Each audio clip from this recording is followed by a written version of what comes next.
कोई जल्दी नहीं है। ब्लैक बॉडी रेडिएशन समझना, ये टॉपिक बड़ा भी है और ये इसे पढ़ के नहीं समझा जा सकता है, इसे तो समझाना ही पड़ेगा। मतलब पढ़ के समझोगे तो काफी टाइम लग जाएगा तुम्हें। इंक डाल लो। ये क्या हो रहा है, बच्चे अटके क्यों पड़े हैं?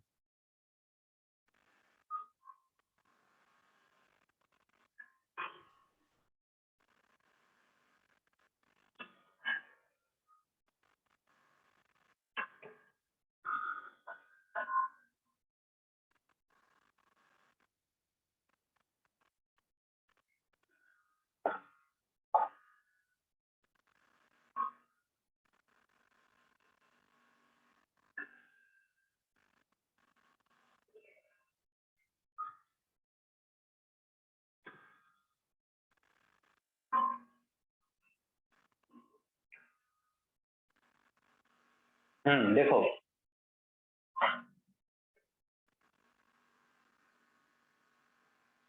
ये समझना ब्लैक बॉडी रेडिएशन। देखो, कोई भी चीज, सपोज कोई ऑब्जेक्ट ऑरेंज कलर का है या ठीक है ऑरेंज है, ऑरेंज दिख रहा है, लाइट नहीं दे रहा ऑरेंज। ऑरेंज लाइट देना अलग होता है और दिखना अलग। सन ऑरेंज लाइट देता है। अब किसी ने ऑरेंज कलर की टी शर्ट पहन रखी है तो वो ऑरेंज कलर की लाइट थोड़ी दे रहा है। वो क्या हो रहा है कि जब किसी भी ऑब्जेक्ट का कलर अगर ऑरेंज है तो समझना कि हम उसे ऑरेंज कब मानते हैं। किसी भी चीज का कलर वो माना जाता है जो कलर उसका सनलाइट में है। जैसे इसका एग्जांपल, मान लो मैं किसी दुकान पर व्हाइट कलर की शर्ट लेने गया और वो शर्ट दुकान में तो व्हाइट दिख रही है मगर बाहर जाकर ब्लू दिख रही है, तो वो व्हाइट थोड़ी है, ब्लू है। तो ये जो ऑरेंज कलर है इसका, ये सनलाइट में ऑरेंज माना जाएगा। दूसरी किसी कमरे में ये कैसा दिख रहा है वो अलग बात। तो मान लो कि इस पे सनलाइट गिर रही है, तो सनलाइट में जो रेडिएशन हम देख सकते हैं, ऐसे 7 रेडिएशन होते हैं। Violet, indigo, blue, green, yellow, orange, red. अब इस पे सनलाइट में तो सारे रेडिएशन होते हैं, वैसे अभी हम बताएंगे इस बारे में, इसमें अब इस बारे में बात करेंगे।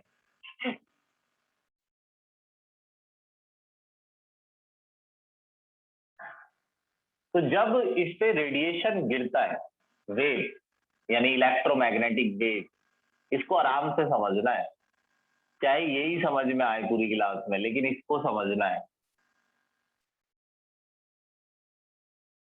तो और ये सब्सटेंस, इसमें से मान लो इन 7 कलर में से मान लो 4 को एब्जॉर्ब कर लेता है। एब्जॉर्ब मतलब अंदर अंदर जो इलेक्ट्रॉन है, इस ऑब्जेक्ट के अंदर जो इलेक्ट्रॉन है वो इस रेडिएशन को परमानेंटली एब्जॉर्ब कर लेते हैं, खा लेते हैं। तो ये वापस जो रिफ्लेक्ट करेगा वो सिर्फ 3 ही कलर कर रहा है। वो 3 कलर कोई से भी मान लो वो कलर है रेड, ऑरेंज और येलो। तो ये तीनों कलर मिलकर आपको ऑरेंज नजर आ रहे हैं। तो ऐसा नहीं है कि ये सिर्फ ऑरेंज को रिफ्लेक्ट कर रहा है, ये हो सकता है 3-4 कलर रिफ्लेक्ट कर रहा हो और वो 3-4 मिलकर आपको ऑरेंज नजर आ रहे हो। अच्छा, कोई ऑब्जेक्ट व्हाइट कब है? हमें यहाँ कलर कॉम्बिनेशन नहीं पढ़ना है, हमारा टॉपिक कुछ और है। देखना ये टॉपिक चेंज हो जाएगा अभी। मान लो कोई ऑब्जेक्ट व्हाइट है। अब मान लो वो व्हाइट है, तो व्हाइट क्यों है? क्योंकि जब उस पर 7 कलर गिरते हैं सनलाइट के, 1 2 3 4 5 6 7, तो नथिंग एब्जॉर्ब, ये कुछ भी एब्जॉर्ब नहीं करता है। Nothing absorb, everything reflect.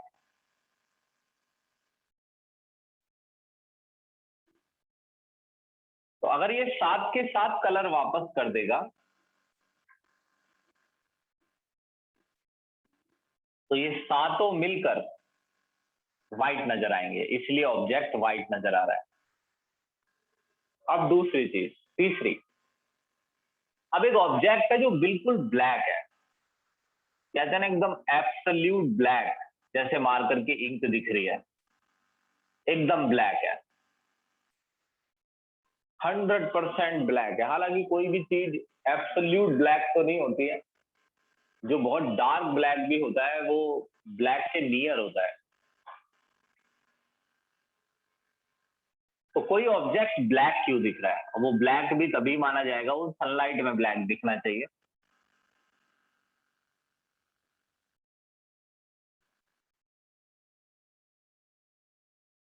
एक दो तीन चार पांच छह सात, ऑल एब्जॉर्ब, सारे रेडिएशन एब्जॉर्ब कर लेगा, नथिंग रिफ्लेक्ट, और कुछ भी रिफ्लेक्ट नहीं करेगा।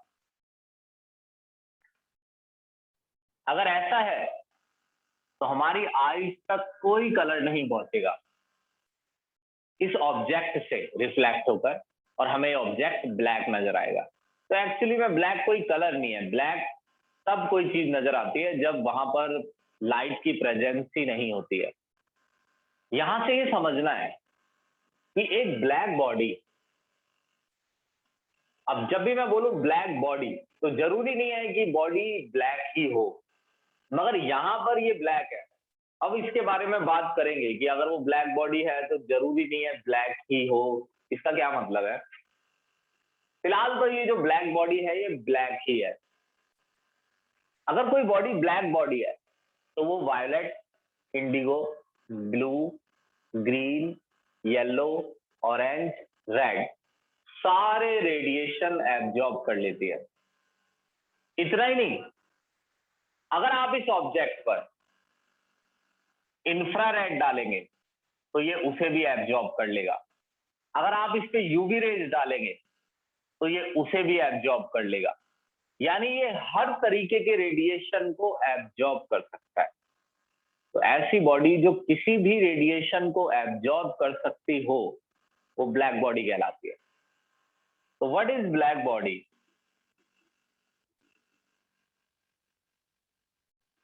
अभी सुनना, ये सारे डाउट, सारे वर्ड क्लियर हो जाएंगे। तो व्हाट इज ब्लैक बॉडी? तो इसका, ओ एक मिनट, मैं ना चार्जर लगा लूं, 10% बैटरी रह गई है।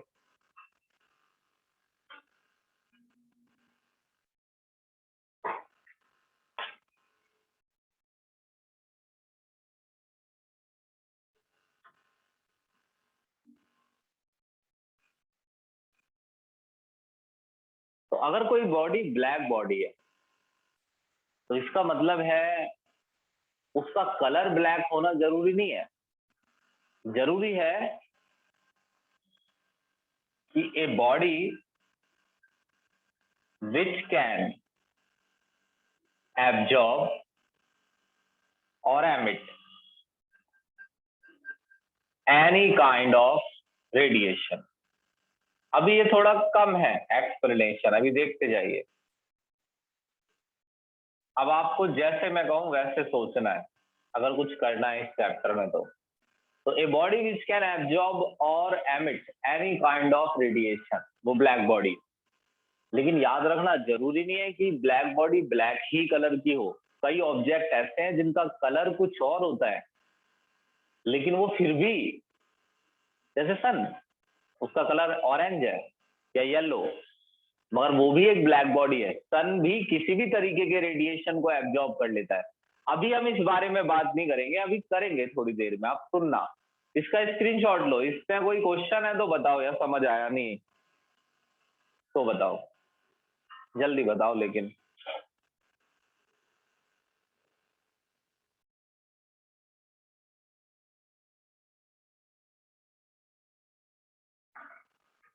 बताओ, कोई सवाल है? आगे समझ?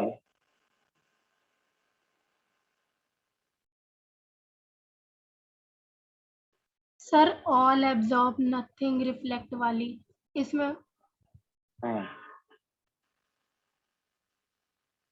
इसमें बता दो एक बार।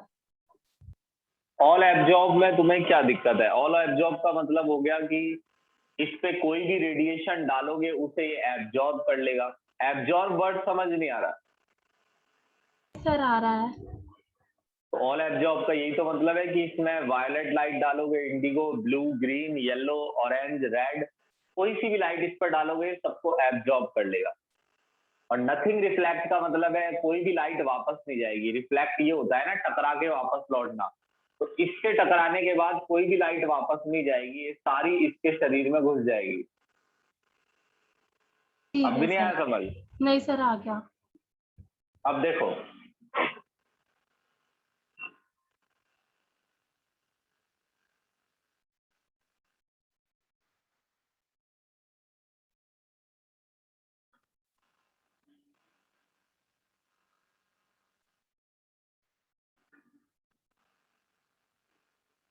अब यहां देखना, अभी भी ब्लैक बॉडी चल रहा है। ये मैंने जो रेडिएशन थे, इलेक्ट्रोमैग्नेटिक वेव, यानी जब भी किसी सब्सटेंस में से, एक मिनट, इलेक्ट्रोमैग्नेटिक वेव बोल लो या इलेक्ट्रोमैग्नेटिक रेडिएशन बोल लो, रेडिएशन वर्ड ज्यादा इस्तेमाल होगा। अगर किसी भी ऑब्जेक्ट में से गामा रे निकल रही है तो मतलब उसमें से इलेक्ट्रोमैग्नेटिक वेव्स निकल रही हैं। हालांकि गामा रे हमें दिखाई नहीं देती हैं, लेकिन अगर गामा रे शरीर से होकर निकल जाए तो शरीर को भारी नुकसान हो सकता है, जलने जैसा एहसास होगा।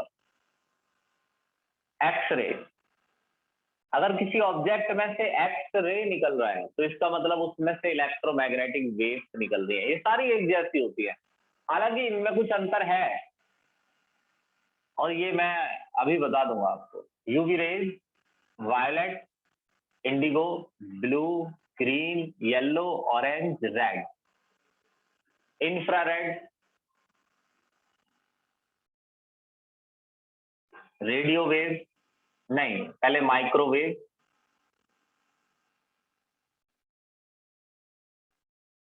और रेडियो वेव। अब जरा इसे देखना, एक आयरन का ऑब्जेक्ट लो, सबसे अच्छा एक्सपेरिमेंट के लिए आयरन का ऑब्जेक्ट रहेगा। आयरन का ऑब्जेक्ट भी ब्लैक बॉडी की तरह बिहेव करता है, वो भी हर तरीके के रेडिएशन को एब्जॉर्ब कर सकता है। एक आयरन का ऑब्जेक्ट लेते हैं और यहां से समझते हैं।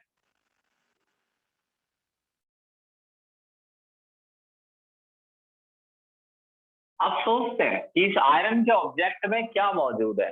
इलेक्ट्रॉन। ये एटम से बना है, कोई भी ऑब्जेक्ट एटम से बना होता है, इसमें इलेक्ट्रॉन्स है। फिलहाल ये रूम टेम्परेचर पर है, यानी नॉर्मली एक आयरन का ऑब्जेक्ट मैंने उठा लिया है, उसे गर्म नहीं किया है, तो क्या इस समय इसके इलेक्ट्रॉन वाइब्रेट कर रहे हैं? बोलना हाँ, मगर बहुत स्लो। इलेक्ट्रॉन्स के पास ज्यादा एनर्जी नहीं है। रूम टेम्परेचर में जो भी उन्हें एनर्जी मिली है वो आसपास की चीजों से मिली है। जैसे आसपास की चीजों से जो लाइट इसके ऊपर पड़ रही है या सनलाइट उस पर पड़ रही है, उसी से इसे एनर्जी मिली है। या ये थोड़ा बहुत गर्म जैसे भी हो पाया है, तो इसके इलेक्ट्रॉन वाइब्रेट कर रहे हैं लेकिन बहुत ही स्लो। जब इलेक्ट्रॉन बहुत स्लो वाइब्रेट करते हैं तो ऑब्जेक्ट सिर्फ रेडियो वेव देता है, ये। लेकिन इसका मतलब ये नहीं है कि ये यहां एक भी इलेक्ट्रॉन ऐसा नहीं है जो माइक्रोवेव नहीं दे रहा। जब मैं कह रहा हूं कि ऑब्जेक्ट सिर्फ रेडियो वेव देता है तो इसका मतलब ज्यादातर इलेक्ट्रॉन, मैक्सिमम इलेक्ट्रॉन सिर्फ रेडियो वेव दे रहे हैं। मगर कुछ ऐसे भी इलेक्ट्रॉन हो सकते हैं जो माइक्रोवेव दे रहे हो, लेकिन माइक्रोवेव आपको बहुत ही कम नजर आएगी इसके अंदर। इवन कई इलेक्ट्रॉन ऐसे भी हो सकते हैं जो इंफ्रारेड दे रहे हो। ये चक्कर क्या है देखना, मगर ये समझिए कि फिलहाल किसी भी तरीके का रेडिएशन जो ये दे रहा है उनकी इंटेंसिटी बहुत कम है, मात्रा, क्योंकि इलेक्ट्रॉन बहुत स्लो वाइब्रेट कर रहे हैं। लेकिन अगर मैं इस ऑब्जेक्ट को हीट कर दूं, अगर मैं इस ऑब्जेक्ट को हीट कर दूं तो इससे क्या होगा कि ये जो मैंने एनर्जी दी है हीट की फॉर्म में, ये हीट इलेक्ट्रॉन्स के अंदर जाएगी और इलेक्ट्रॉन तेजी से वाइब्रेट करने लगे। अगर इलेक्ट्रॉन तेज वाइब्रेट करने लगे तो ऑब्जेक्ट अब अच्छी मात्रा में रेडियो वेव देने लगेगा। अभी भी रेडियो वेव ही क्यों? क्योंकि अभी भी मैंने इन्हें हाथों से ही तो हीट किया है। अब आपको गामा रे अगर किसी में से निकालनी है तो गामा रे के लिए तो मिलियंस ऑफ डिग्री टेम्परेचर चाहिए होता है। तो अभी मैंने इसे नियरली थोड़ा सा ही हीट किया है, तो इलेक्ट्रॉन स्लो वाइब्रेट कर रहे हैं। जब इलेक्ट्रॉन स्लो वाइब्रेट करते हैं तो ऑब्जेक्ट मेनली रेडियो वेव देता है। लेकिन अगर मैं इसे और हीट करूं, अब ध्यान से देखना, तो मुझे एक चीज नजर आएगी कि मैं इसे हीट दे रहा हूं और इसमें से भी हीट निकलने लग गई है। जैसा होता ही है घर में, हर ऑब्जेक्ट जिसे हीट दोगे वो वापस हीट देने लगता है। अगर कोई ऑब्जेक्ट हीट दे रहा है और आपको फील हो रही है, बिल्कुल क्लियरली आप ये फील कर पा रहे हैं कि ऑब्जेक्ट आपको हीट दे रहा है, तो समझ जाओ ऑब्जेक्ट इंफ्रारेड दे रहा है। क्योंकि जब भी कोई ऑब्जेक्ट इंफ्रारेड देता है तभी उसमें से हीट निकलती हुई फील होती है। अब अपने बारे में सोचो, हमारी बॉडी में से अभी भी हीट निकल रही है।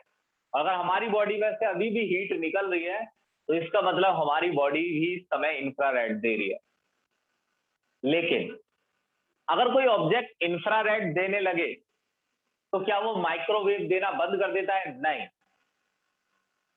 जब मैं ये कहूं कि कोई ऑब्जेक्ट रेडियो वेव दे रहा है तो इसका मतलब है वो मेनली रेडियो वेव दे रहा है। 90% उसकी वेव्स रेडियो वेव्स हैं, मगर उसमें कुछ वेव्स 10% माइक्रोवेव भी हैं, या कह लो 8-7-8%, और 2-3% रेडियो इंफ्रारेड भी है। और अगर कोई ऑब्जेक्ट इंफ्रारेड दे रहा है तो वो रेडियो वेव भी दे रहा है और माइक्रोवेव भी, मगर ज्यादातर अमाउंट अब किसकी है? इंफ्रारेड की। अब सुनना, अगर मैं इसे और हीट करूं तो ये आयरन का ऑब्जेक्ट लाल हो जाएगा। ये तो अपने घर में रखी चम्मच के साथ करके देख लेना, रेड हॉट। अब आयरन का ऑब्जेक्ट रेड हो जाएगा, यानी कि ये रेड लाइट देने लगा है। ये रेड कलर का ऑब्जेक्ट नहीं है, ये रेड लाइट दे रहा है। ऑब्जेक्ट तो आयरन का कलर तो सिल्वर जैसा ग्रे होता है, मगर ये रेड इसलिए दिख रहा है क्योंकि ये रेड लाइट देने लगा है अंदर से, ऊपर से रिफ्लेक्ट नहीं कर रहा है, अंदर से। अब सोचो, जब ये रेड हॉट हो गया है तो क्या उस समय ये हीट नहीं दे रहा? तो आंसर है हाँ, दे रहा है। जो गर्म आपको महसूस हो रहा है, हम कभी भी रेड हॉट चीज को छूते नहीं है क्योंकि हमें पता है कि वो बहुत भारी मात्रा में हीट दे रहा है। तो अगर रेड हॉट ऑब्जेक्ट हीट दे रहा है, रेड हॉट कोई ऑब्जेक्ट रेड हॉट हो गया है तो वो हीट दे रहा है, और मुझे ये पता है अब ये पहले से ज्यादा हीट दे रहा है। तो ये समझो कि अगर मैं ये कह रहा हूं कि कोई ऑब्जेक्ट रेड लाइट दे रहा है तो इसका मतलब ये नहीं है कि उसने इंफ्रारेड देना बंद कर दिया है। अगर कोई ऑब्जेक्ट रेड लाइट दे रहा है तो ज्यादातर वो रेड लाइट दे रहा है। इंफ्रारेड रेड के मुकाबले कम है, मगर पहले के मुकाबले ज्यादा है। जितनी इंफ्रारेड वो पहले दे रहा था उसके मुकाबले अब ज्यादा इंफ्रारेड दे रहा है। यहां क्या हो रहा है कि ज्यादातर इलेक्ट्रॉन रेड लाइट दे रहे हैं और कम इलेक्ट्रॉन इंफ्रारेड दे रहे हैं, मगर जो कम इलेक्ट्रॉन इंफ्रारेड दे रहे हैं वो इंफ्रारेड यहां से अब भी ज्यादा है। तो अगर कोई ऑब्जेक्ट रेड लाइट दे रहा है, रेड हॉट हो गया है, तो इसका मतलब ये नहीं है कि वो सिर्फ रेड ही लाइट दे रहा है, वो इंफ्रारेड भी दे रहा है, वो माइक्रोवेव भी दे रहा है, रेडियो वेव भी दे रहा है। अब सोचो, अगर अभी भी तुम पे सोचा नहीं गया है तो ये देखो, और सर जो अगर मैं लाइट है वो कौन सी जो लाइट है, लाइट भी हीट देती है ना, ट्यूब लाइट। हाँ, तो सर उसमें अब ये देखो, अभी बता देता हूँ, यहाँ तो देखो, अब ये फ्लेम है जो हम हाथ गर्म करने के लिए फ्लेम जलाते हैं ठंड में। ये आग जल रही है, लकड़ियां जल रही हैं। ये बताओ क्या इस फ्लेम में इंफ्रारेड है सर। ना? क्योंकि ये हीट दे रहा है। अब ये बताते रहना, तुम्हें पता चल जाएगा। क्या ये रेड लाइट दे रहा है? हाँ। ऐसा भी तो है, थोड़ा बहुत येलो कलर भी तो दिख रहा होगा, यस सर। थोड़ा बहुत ब्लू, यस सर। और थोड़ा बहुत ऑरेंज। Yes sir. तो जब ये वाले रेडिएशन दे रहा है तो फिर तो माइक्रोवेव तो दे ही रहा होगा, ये तो छोटे मोटे रेडिएशन है। तो ये सोचो कि ऑब्जेक्ट ये सारे रेडिएशन दे रहा है। क्या यूवी रेज दे रहा है फ्लेम? जी बिल्कुल, लेकिन बहुत स्मॉल अमाउंट में। ये यूवी रेज इतनी कम है कि आपको ये ज्यादा फील नहीं होगी।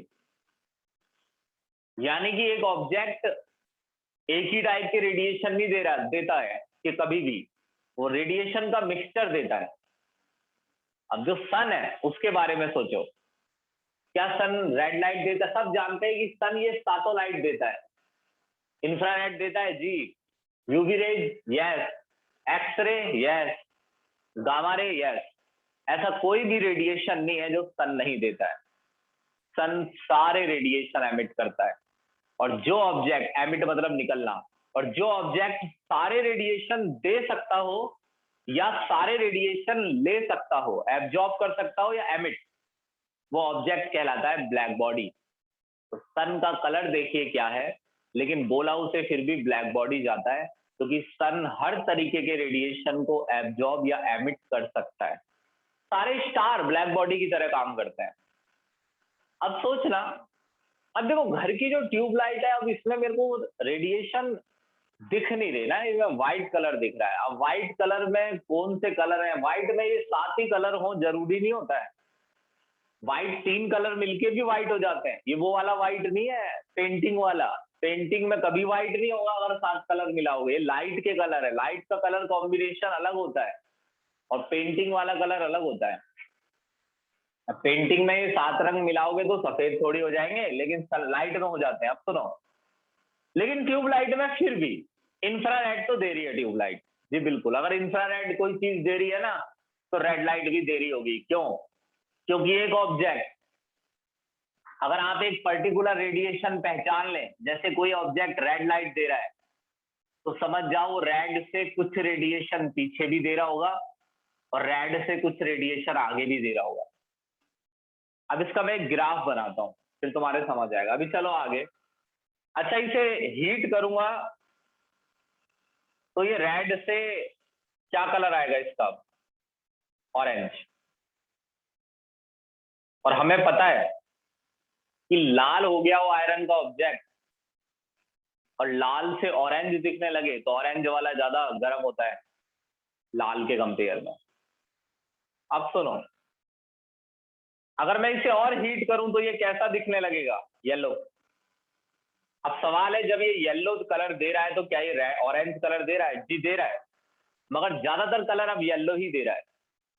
जब ये ऑरेंज दे रहा था, जब ये रेड भी दे रहा था, जब ये येलो कलर दे रहा है ना, उस समय orange, red, infrared, radio wave, microwave सब कुछ दे रहा है, मगर येलो कलर सबसे ज्यादा दे रहा है।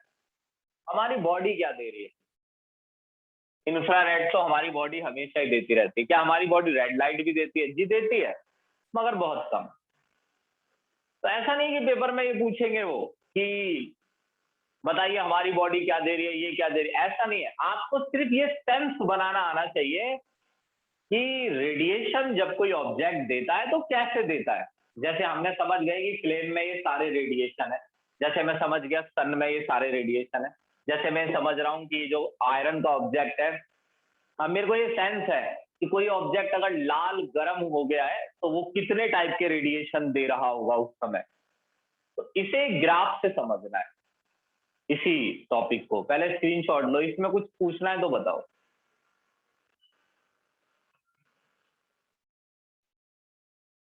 जल्दी बताओ, फिर मुझे आगे चलना है। क्लासेज है मेरी शुरुआत से एंड तक, यही बैच है बस जिसमें सबसे कम बच्चे हैं।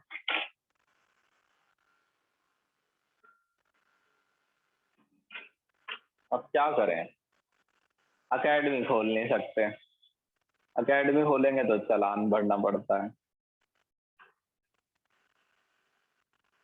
अब सुनो, स्क्रीनशॉट लो इसका और आगे चलने दो। अब एक ग्राफ देखना,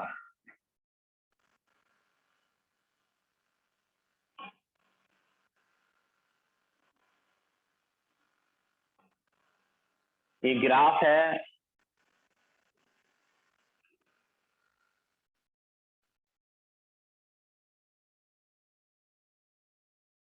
एनर्जी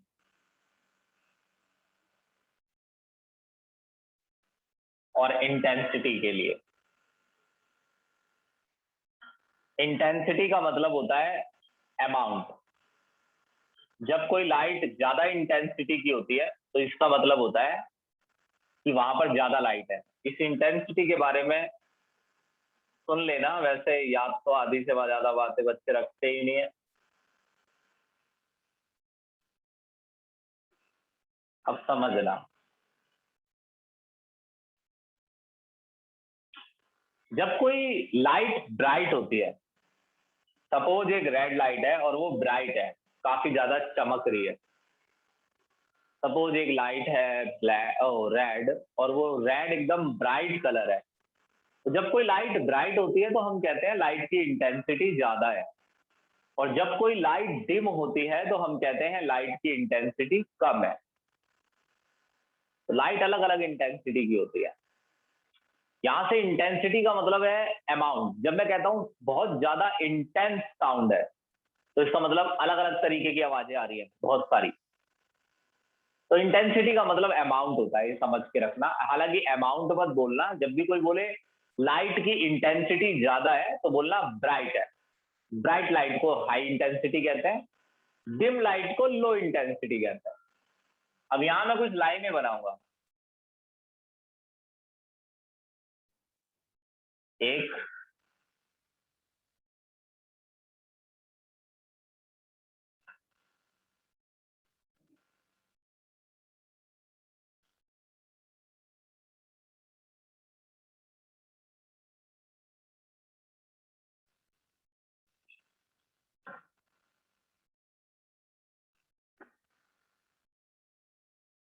देखिए अभी अभी हमने सीखा है कि इस तरफ अगर जाएंगे तो एनर्जी बढ़ती है, यानी रेडियो वेव कम एनर्जी पर निकलता है, माइक्रोवेव ज्यादा एनर्जी पर। अभी भी आपने अगर ये नहीं देखा है तो आप कुछ देख ही नहीं पाएंगे, इसका मतलब ये है सीधा सा। फिर तो भैया तुम कुछ साइंस साइड ही छोड़ दो, क्योंकि मैंने अभी अभी दिखाया है कि इस तरफ जाने पर एनर्जी बढ़ती है। रेड से ज्यादा एनर्जी ऑरेंज, ऑरेंज से ज्यादा येलो, येलो से ज्यादा green, blue, Indigo. UV rays, X ray, gamma rays, इनकी एनर्जी और भी ज्यादा होती है। गामा रे तो तब निकलती है जब एटॉमिक बॉम्ब फूटता है। अब ये देखिए, अगर मैं कोई ऐसी लाइन खींचता हूं तो उस लाइन का क्या मतलब है, ये समझना। इस लाइन का मतलब है, पहले मैं यहां नाम लिख दो, violet, indigo, blue, green, yellow, orange, red. ये यूवी रेज है और ये मान लो इंफ्रारेड है। अब ये देखना कि ये ग्राफ क्या कहता है। अगर आप इस लाइन को रीड कर पा रहे हैं तो बिल्कुल परफेक्ट चल रहा है। ये लाइन ये कह रही है कि एक ऑब्जेक्ट है जो रेड लाइट दे रहा है, क्योंकि ये लाइन रेड पर सबसे ऊंची है। रेड पर सबसे ऊंची है, इसका मतलब इंटेंसिटी जो है वो रेड की सबसे ज्यादा है। यहां देख लो, यहां मिला के रेड की इंटेंसिटी सबसे ज्यादा है। लेकिन साथ साथ अगर आप देखें तो ऑब्जेक्ट इंफ्रारेड भी दे रहा है, क्योंकि लाइन इंफ्रारेड से भी आ रही है, मगर इंफ्रारेड से ज्यादा इंटेंसिटी रेड की है। ऑब्जेक्ट ऑरेंज लाइट भी दे रहा है और काफी मात्रा में, मगर ज्यादा अमाउंट किसकी है, रेड की। और ऑब्जेक्ट ग्रीन, येलो भी दे रहा है, ग्रीन भी, ब्लू भी। अब मैं इस ऑब्जेक्ट को थोड़ा और गर्म कर देता हूं तो ग्राफ ऐसा जाएगा। अब ध्यान से देखना, पहले से ज्यादा इंफ्रारेड, पहले से ज्यादा रेड, मगर उससे भी ज्यादा ऑरेंज। पहले से ज्यादा येलो, येलो देखो कहां आ गया, पहले से ज्यादा ग्रीन, पहले से ज्यादा ब्लू। यानी सिर्फ ऐसा नहीं है कि एक ऑब्जेक्ट ने ऑरेंज रेडिएशन देना चालू किया तो रेड देना बंद कर दिया। अब देखना, अगर मैं इसे हीट करके येलो पर ले जाऊं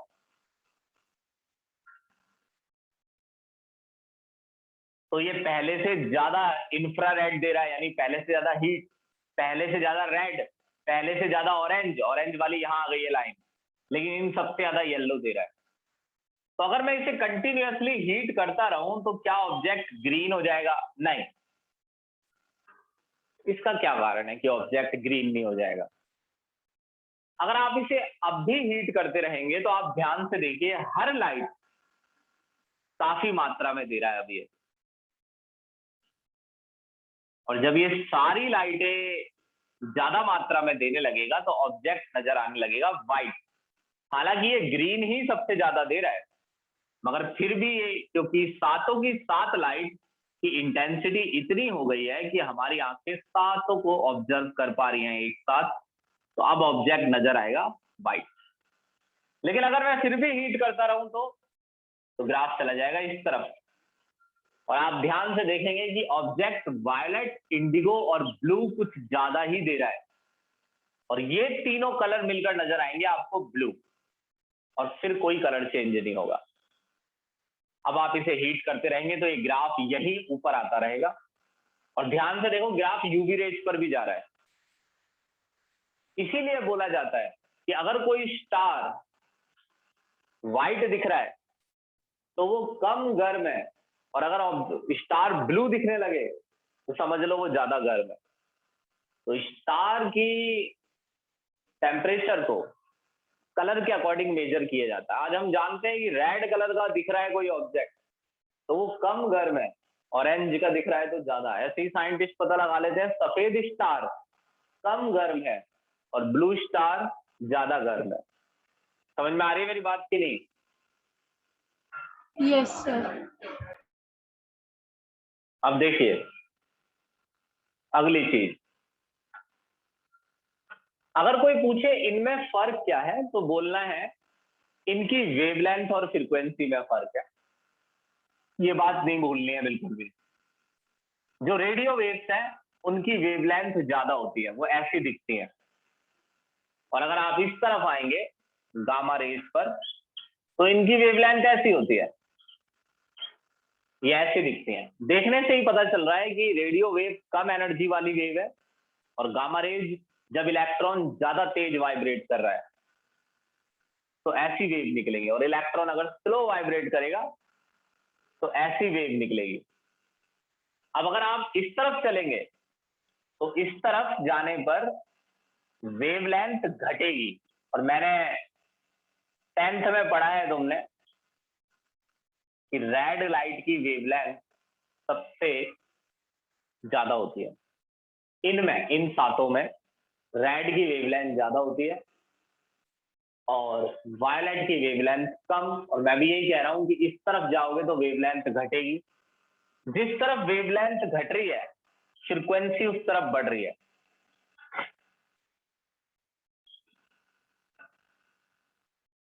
जिस तरफ वेवलेंथ बढ़ रही है, घट रही है, उस तरफ फ्रीक्वेंसी बढ़ रही है।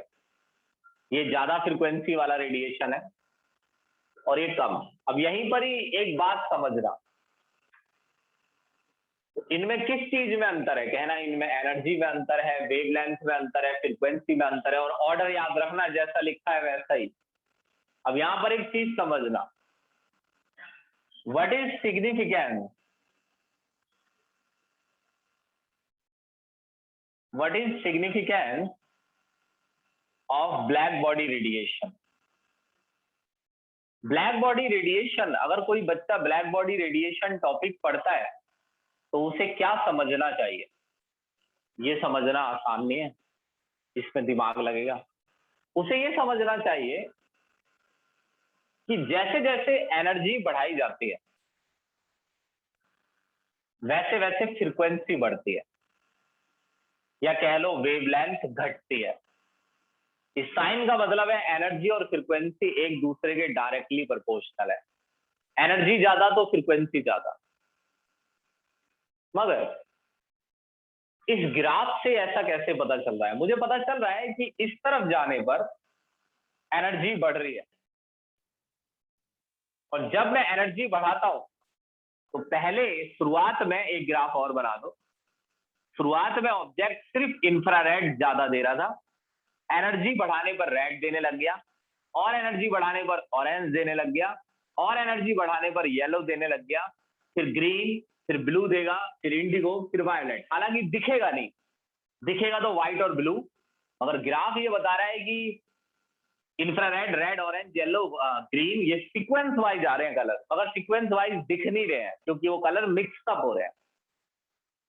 तो मेरे समझ में आ रहा है कि जैसे जैसे एनर्जी बढ़ाई जा रही है वैसे वैसे फ्रीक्वेंसी बढ़ रही है रेडिएशन की, यानी ऑब्जेक्ट एनर्जी बढ़ाने पर ज्यादा फ्रीक्वेंसी का रेडिएशन देने लगता है। तो एनर्जी और फ्रीक्वेंसी का एक दूसरे से डायरेक्ट रिलेशन है। अगर आपने ये बात नहीं समझी तो ये गलत हो जाएगा। यानी जिसकी फ्रीक्वेंसी ज्यादा उसकी एनर्जी ज्यादा। वायलेट की फ्रीक्वेंसी ज्यादा है तो वायलेट कलर में एनर्जी ज्यादा होती है, रेड की फ्रीक्वेंसी कम है तो रेड में एनर्जी कम होती है। ये बात आ गई समझ में? जल्दी बताओ। सर आ गई। अब देखिए,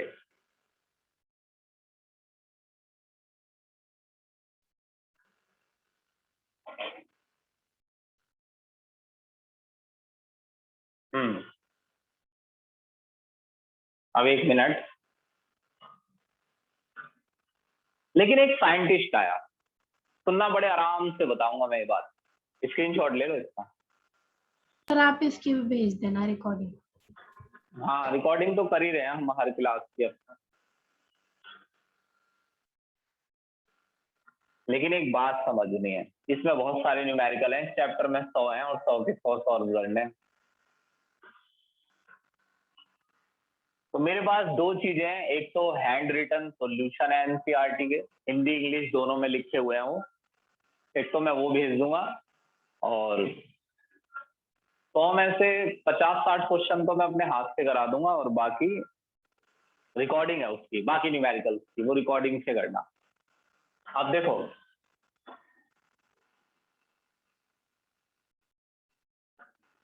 एक साइंटिस्ट है प्लांक, प्लांक क्वांटम थ्योरी। तो ये साइंटिस्ट है प्लांक 1925 में पैदा नहीं हुआ था, 1925 में ये अच्छी तरह पूरी तरह साइंटिस्ट बन चुका था। तो प्लांक ही वो आदमी है जिसके नीचे आइंस्टाइन काम करता था। तो उस समय जर्मनी में आइंस्टाइन को कोई नहीं पूछता था, लेकिन प्लांक की बात हर जगह हर यूनिवर्सिटी में मानी जाती थी। प्लांक ने ही, आइंस्टाइन को तो कोई मौका भी नहीं दे रहा था थ्योरीज अपनी, क्योंकि इसमें बड़ी राजनीति होती है प्रोफेसर्स के बीच भी, तो आइंस्टाइन को तो कोई मौका भी नहीं दे रहा था, लेकिन प्लांक ने उससे मौका दिलवाया अपनी थ्योरी साबित करने के लिए, उसे लैब भी दिलवाई रिसर्च के लिए, काफी कुछ प्लांक ने उसके लिए किया। तो प्लांक की एक थ्योरी है जिसे कहते हैं प्लांक क्वांटम थ्योरी। ये थ्योरी बताएगी क्या? ये थ्योरी भी आपको रेडिएशन के बारे में ही बताएगी, अबाउट इलेक्ट्रोमैग्नेटिक रेडिएशन। लेकिन प्लांक की थ्योरी कुछ अलग ही है। यानी प्लांक के हिसाब से लाइट वेव से नहीं बनी है। अभी अभी मैंने पढ़ा कि जो लाइट है यानी इलेक्ट्रोमैग्नेटिक वेव, तो लाइट जो है वो वेव से बनी है, और ऐसा मुझे बताया माइकल फैराडे ने कि लाइट में वेव्स होती हैं, इलेक्ट्रोमैग्नेटिक वेव। मगर प्लांक का कहना है कि लाइट पार्टिकल्स से बनी है, और प्लांक ने इसे साबित भी किया।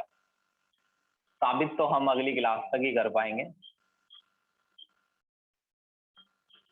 तो प्लांक ने इसे साबित भी किया कि लाइट वेव से बनी, पार्टिकल से बनी होती है। तो प्लांक ने क्या कहा लाइट के बारे में, सुनना है। इसमें ज्यादा एक्सपेरिमेंट नहीं करना होता है। कैसे, देखो कैसे नहीं कर सकते हम अभी तो हमें जो बताया जाएगा, जो साइंटिस्ट बताएंगे वो हमको सीखना होता है, बाद में करना कैसे, पहले सीख तो लो। अब देखो, प्लांक ने कहा कि जब भी कोई ऑब्जेक्ट लाइट देता है, लेट सपोज ये रेड लाइट दे रहा है ऑब्जेक्ट, यानी रेड हॉट हो गया, तो अगर कोई ऑब्जेक्ट रेड हॉट हो गया है तो उसके अंदर जो इलेक्ट्रॉन है वो वाइब्रेट कर रहे हैं। लेकिन प्लांक कहता है कि जब इलेक्ट्रॉन ऐसे वाइब्रेट करता है बड़ी स्पीड से, तो जैसे इलेक्ट्रॉन एक बार वाइब्रेट करता है तो इलेक्ट्रॉन में से एक पार्टिकल निकलता है। जैसे ये एक बार ऐसे इमेजिन कर लो, ये एक बार ऐसे जाएगा ना, तो इसमें से एक पार्टिकल निकलेगा। साइज में काफी छोटा होता है तो बड़ा दिखाना पड़ रहा है। और अगर इलेक्ट्रॉन तेजी से वाइब्रेट करता है तो बहुत सारे पार्टिकल निकलते हैं और चारों तरफ फैल जाते हैं। तेजी से, स्पीड से, बहुत ही स्पीड से निकलते हैं ये पार्टिकल ऐसे। और यही पार्टिकल हमें लाइट की फॉर्म में नजर आ रहे हैं। यानी प्लांक के हिसाब से अगर आपके ऊपर सनलाइट गिर रही है तो आपके ऊपर ये पार्टिकल्स गिर रहे हैं। जो एक बॉलीवुड की मूवी भी थी जो तुम्हें ज्यादा याद होगी, जो ऋतिक रोशन की मूवी है, जिसमें वो एक लड़का आदमी है जादू जो बाहर से आया है, उसे आपने देखा होगा कि वो लाइट को खाता था। तो वहां बॉलीवुड के घटिया डायरेक्टरों का कहना ये था कि वो फोटोन खाता था। फोटोन, हम नहीं खा सकते फोटोन, फोटोन खा सकते हैं लेकिन उनसे हमें एनर्जी नहीं मिलेगी वो वाली जो हमें चाहिए। तो ये जो पार्टिकल्स हैं ये लाइट में मौजूद होते हैं। यानी वेव्स के बारे में इसका कुछ नहीं कहना है, लेकिन हालांकि इसका ये भी कहना नहीं है कि लाइट वेव से नहीं बनी है, लेकिन ये कह रहा है कि लाइट पार्टिकल से बनी है। अब ये पार्टिकल क्या चीज होती है? जब कोई चीज एक किसी चीज की यूनिवर्स में अगर fix position, fix shape, fix mass हो तो वो पार्टिकल होता है। अब ये फिक्स हो गया ना, देखो छोटे छोटे पार्टिकल फिक्स जगह पे हैं, ये यहाँ कुछ नहीं है, यहाँ है, यहाँ कुछ नहीं है। अब जैसे मैं पार्टिकल हूँ, मैं एक ही जगह पर रहता हूँ। अब जैसे साउंड है, साउंड वेव है, तो मैं जब बोलता हूँ तो साउंड कमरे में फैल जाती है। आप ये नहीं कह सकते कि साउंड है कहाँ, साउंड कुर्सी पर बैठी है या साउंड चेयर के नीचे है, नहीं, ऐसे शब्द नहीं चलेंगे। साउंड डिस्ट्रीब्यूटेड होती है, उसकी कोई फिक्स प्लेस नहीं होता है। मगर आप ये बोल सकते हैं कि डस्टर वहां पड़ा है, डस्टर अलमारी के ऊपर है, ये पार्टिकल्स हैं, इनकी फिक्स पोजीशन है। इन पार्टिकल्स को कहते हैं क्वांटम। क्वांटम नाम याद रखना, इन पार्टिकल्स को कहते हैं क्वांटम। और हर क्वांटम के पास अपनी एक एनर्जी होती है। एक तरीके से क्वांटम जो होता है वो पैकेट होता है एनर्जी का। यानी अगर इलेक्ट्रॉन वाइब्रेट करता है तो उसके अंदर से एनर्जी के छोटे छोटे पैकेट निकलते हैं। ये एनर्जी के पैकेट है, इस शब्द को याद रखना। अब इस थ्योरी को लिखने के लिए भी आती है। अब ये थ्योरी लिखने में कैसी दिखती है, देखो। रेडिएशन यानी लाइट एमिटेड, निकल रहा है बाय एनी ऑब्जेक्ट, किसी भी ऑब्जेक्ट में से। Radiation emitted by any object is not continuous. अगर किसी ऑब्जेक्ट में से रेडिएशन निकल रहा है तो वो रेडिएशन कंटिन्यूअस नहीं होता है। Radiation emitted by any object is not continuous but discontinuous, बल्कि डिसकंटिन्यूअस होता है। अब ये कंटिन्यूअस डिसकंटिन्यूअस का क्या चक्कर है? वेव जो होती है वो कंटिन्यूअस होती है, बीच में कहीं गैप थोड़ी होता है, मगर इनके बीच में गैप है। ये डिसकंटिन्यूअस है, ये अलग है, ये अलग है। तो लाइट एक कंटिन्यूअस फॉर्म में थोड़ी आ रही है, कंटिन्यूअस फॉर्म है वेव। अब ये तो टुकड़ों में आ रही है, समझे? तो radiation emitted by any object is not continuous, hot नहीं है, नॉट है, but discontinuous in the form of a small discrete packet of energy। अब ये डिस्क्रीट शब्द 9th में आया था पहले, 4th चैप्टर में। डिस्क्रीट शब्द का मतलब होता है फिक्स साइज। कोई चीज जब फिक्स हो, यानी यहां पर फोटोन ऐसा नहीं है कि किसी भी साइज का हो सकता है, सिंपल सी बात है यार, टीवी खरीदने जाते हैं हम तो टीवी ऐसा थोड़ी है कि हर साइज में मिलता है। 14 इंची मिलता है, 13 इंची नहीं होता, ना 12 ना 10 ना 8, या तो 14 इंची मिलेगा या 24 या 21 ऐसे, तो फिक्स साइज में मिलते हैं। तो फोटोन्स भी फिक्स साइज के होते हैं, ऐसा नहीं कि कुछ भी साइज हो सकता है, कुछ फिक्स साइज होता है इनका फोटोन का। होते कई साइजों में है लेकिन वो साइज फिक्स होते हैं, और इन पैकेट को कहते हैं क्वांटम, नॉन एज क्वांटम। अब इसमें ये देखना, energy of each quantum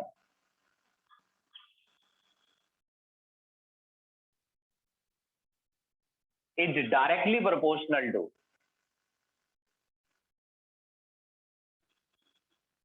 energy of each quantum is directly proportional to frequency। ये क्या है?